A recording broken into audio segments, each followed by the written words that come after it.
Hello everyone, मैं हूं Kanishka, counsellor at class 24 study abroad. आज हम एक इम्पॉर्टेंट टॉपिक पर डिस्कस करेंगे।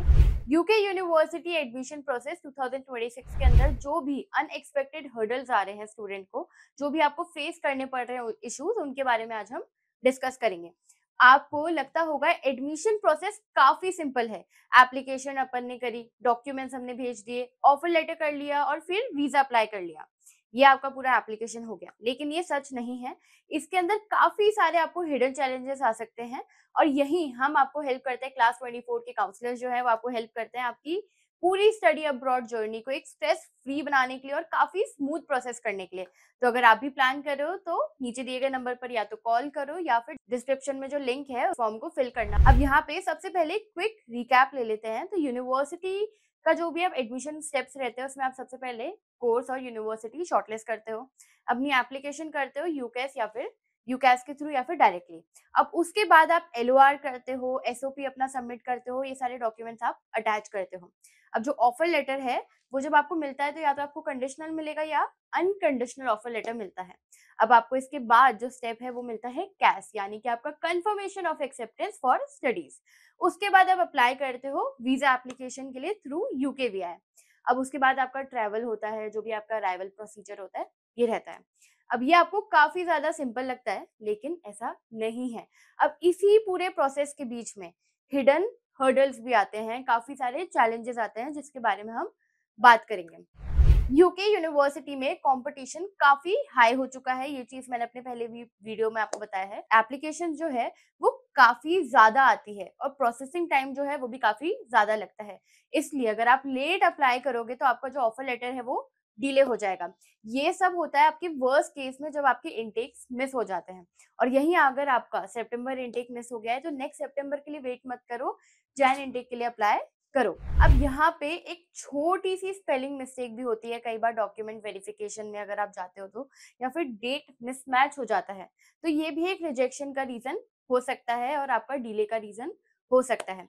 स्टूडेंट्स इसको काफी कैजुअली लेते हैं जब अपने डॉक्यूमेंट्स को अपलोड करते हैं, तो आपको ये डबल चेक करना काफी ज्यादा जरूरी है। अब एक और जो बच्चों को प्रॉब्लम आती है डॉक्यूमेंट के सिवा या फिर इनटेक मिस करने के सिवा, वो ये आती है कि सीजीपीए इक्विवेलेंट नहीं माना जाता।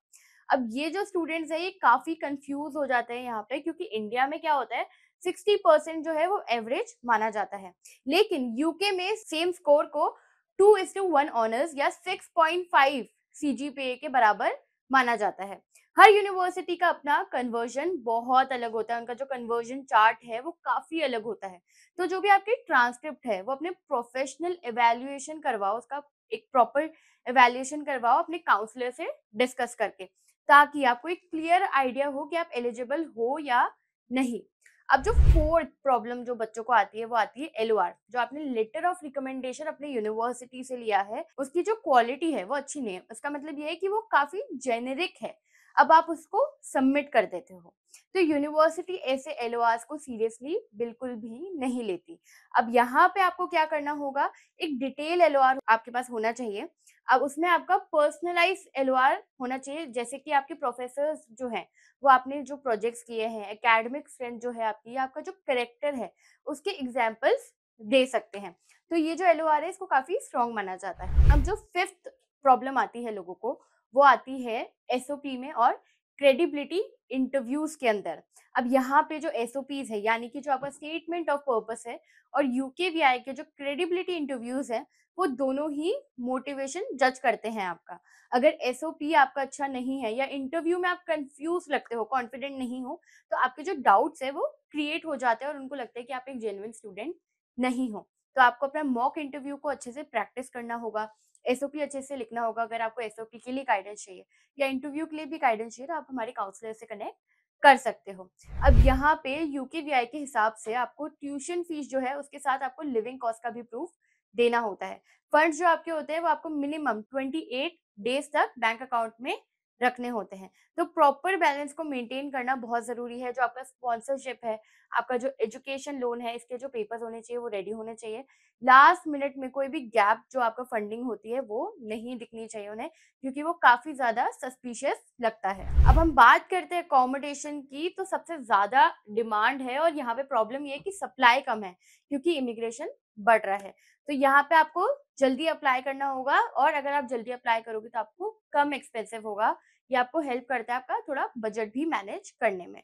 अब जैसे ही आपका ऑफर लेटर आ जाता है, वहाँ पे आपको अकोमोडेशन अपना सिक्योर कर लेना है। अब जो लास्ट प्रॉब्लम जो बच्चों को आती है, वो आती है वीज़ा डिले में, जो इस बार काफ़ी बच्चों को आई है सितंबर इनटेक में, और पॉलिसी चेंज होना भी एक प्रॉब्लम बच्चों को आती है। अब क्या होता है, जब आप सितंबर इनटेक में जा रहे हो तो ये उनका एक मेजर इनटेक है, मेन इनटेक है। अब यहाँ पे काफ़ी वीज़ा डिले होते हैं, इसलिए अर्ली अप्लाई करो। अब गवर्नमेंट क्या करती है, कई बार अपने पॉलिसीज़ को चेंज भी कर सकती है। तो इसलिए याद रखना कि हमेशा अपने काउंसलर से कंसल्ट करो, अपडेट रहो कि अगर आप जिस कंट्री में जा रहे हो तो वहाँ पे क्या चल रहा है, जिससे कि आपको कोई भी प्रॉब्लम बाद में नहीं आए, फेस नहीं करो आप अपने वीज़ा के टाइम पे कोई भी इश्यू। तो शॉर्ट में ये सारी चीज़ें मैंने आपको एक्सप्लेन कर दी है।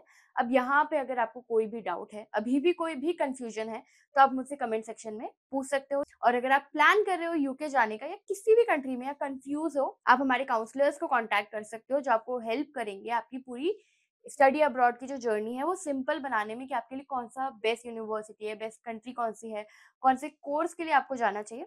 तो इन सब चीज़ों को एक बार कंसल्ट कर लो, क्योंकि काफ़ी बड़ा इम्पोर्टेंट डिसीज़न है ये आपकी लाइफ़ का, और ये आपकी पूरी करियर को जो है, आपका रोड मैप यही बनाता है।